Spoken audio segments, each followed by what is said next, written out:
खुलुमबाय स्टुडियोआव आं उदांस्रि मुसाहारि गोसोआव लाखि 2 फेब्रुआरिखौ 2 फेब्रुआरियाव रोजा रोजा लाइमोनफोरा 1 लाख रां मुलाम्फा मोनगोन गिबि मन्त्रि डक्टर हिमन्त बिश्व शर्मानि गिदिर फोसावथाय आत्मनिर्भर बिथांखिनि सिङाव 1 लाख रां गिबि मुलाम्फा महरै मोनगोन अदेबानि गासै 2 लाख राङै लाइमोनफोरा रां मोनगोन बे मुलाम्फानि थाखाय नोंथांमोना नेनानै था 2 फेब्रुआरिखौ नंगौ CMAAA एबा चिफ मिनिस्टार आत्मनिर्भर असम अभियान बिथांखिनि रांखौ 2 फेब्रुआरिनिफ्राय रानना होनाय जागोन बे समाव हादरनि रोजा रोजा थागिबिफोरनि थाखाय मोजां खौरां हादोरसानि गासै लाइमोनफोरा CMAAA बिथांखिनि सिङाव एप्लाइ खालामनाय लाइमोनफोरा थाबैनो रां मोनगोन बे बिथांखिनि सिङाव गिबि खोन्दोआव 1 लाख रां मोननो हागोन आत्मनिर्भर बिथांखिनि सिङाव 1 लाख रां गिबि मुलाम्फा महरै मोनगोन अदेबानि गासै 2 लाख राङै लाइमोनफोरा रां मोनगोन बे मुलाम्फानि थाखाय नोंथांमोना नेनानै था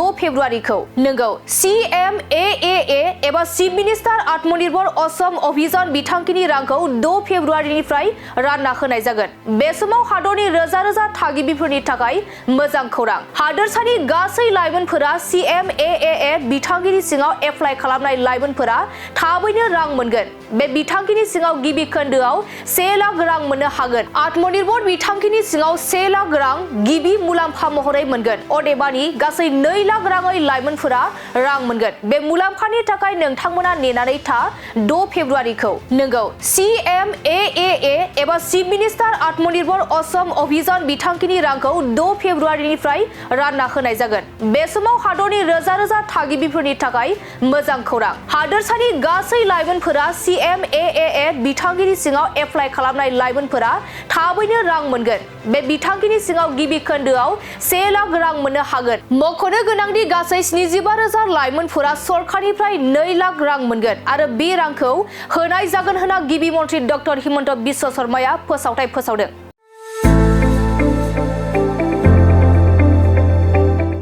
गोजोनथाव खौरां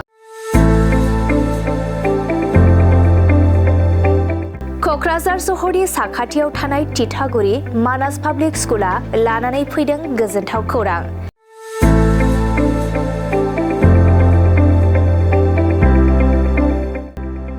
मानास पाब्लिक स्कुला गुन गोनां सोलोंथाइ बोसोरनि नार्सारिनिफ्राय थाखो 9 सिम फरायसा फरायसुलिफोरनि गोदानै 2026-27 मायथाइनि गोदानै मुं थिसननायनि खाबुफोर होगासिनो दं गुन गोनां सोलोंथाइ होनायजों लोगोसे तितागुरि मानास पाब्लिक स्कुलाव basic computer education English speaking environment आरो मोजां सोलोंथाइ गोनां फोरोंगिरिफोर दं